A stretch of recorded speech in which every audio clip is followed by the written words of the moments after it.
ಇಂದಿರಾನಗರದಲ್ಲಿ ಭೀಕರ ಅಪಘಾತವಾಗಿದೆ. ಅದೃಷ್ಟವಶಾತ್ 4 ಪ್ರಾಣಾಪಾಯದಿಂದ ಪಾರಾಗಿದ್ದಾರೆ. ಸಿನಿಮೀಯ ಶೈಲಿಯಲ್ಲಿ ಡಿವೈಡರ್ನಿಂದ ಹಾರಿ ಬಂದಂತಹ ಕಾರು ಭೀಕರ ಅಪಘಾತದ ದೃಶ್ಯ ಸಿಸಿ ಕ್ಯಾಮೆರಾದಲ್ಲಿ ಸೆರೆಯಾಗಿದೆ. ಇಂದಿರಾನಗರದ 100 ಫೀಟ್ ರೋಡ್ನಲ್ಲಿ ನಡೆದಂಥ ಅಪಘಾತ ಇದು. ಮದ್ಯದ ನಶೆಯಲ್ಲಿ ಕಾರು ಚಾಲಕನಿಂದ ಭೀಕರ ಅಪಘಾತ ಆಗಿದೆ ಅಂತ ಗುರುವಾರ ರಾತ್ರಿ 11:34 ಸಮಯದಲ್ಲಿ ಸುಮಾರಲ್ಲಿ ಆಗಿರತಕ್ಕಂಥ ಘಟನೆ ಇದು.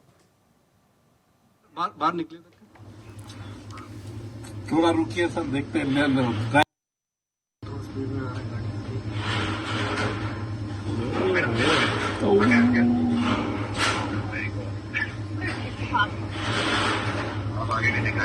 ಇಂದಿರಾನಗರದಲ್ಲಿ ಭೀಕರ ಅಪಘಾತವಾಗಿದೆ. ಅದೃಷ್ಟವಶಾತ್ 4 ಪ್ರಾಣಾಪಾಯದಿಂದ ಪಾರಾಗಿದ್ದಾರೆ. ಸಿನಿಮೀಯ ಶೈಲಿಯಲ್ಲಿ ಡಿವೈಡರ್ನಿಂದ ಹಾರಿ ಬಂದಂತಹ ಕಾರು ಭೀಕರ ಅಪಘಾತದ ದೃಶ್ಯ ಸಿಸಿ ಕ್ಯಾಮೆರಾದಲ್ಲಿ ಸೆರೆಯಾಗಿದೆ. ಇಂದಿರಾನಗರದ 100 ಫೀಟ್ ರೋಡ್ನಲ್ಲಿ ನಡೆದಂಥ ಅಪಘಾತ ಇದು. ಮದ್ಯದ ನಶೆಯಲ್ಲಿ ಕಾರು ಚಾಲಕನಿಂದ ಭೀಕರ ಅಪಘಾತ ಆಗಿದೆ ಅಂತ ಗುರುವಾರ ರಾತ್ರಿ 11:34 ಸಮಯದಲ್ಲಿ ಸುಮಾರಲ್ಲಿ ಆಗಿರತಕ್ಕಂಥ ಘಟನೆ ಇದು. थोड़ा रुकिए सर, देखते हैं ले लो।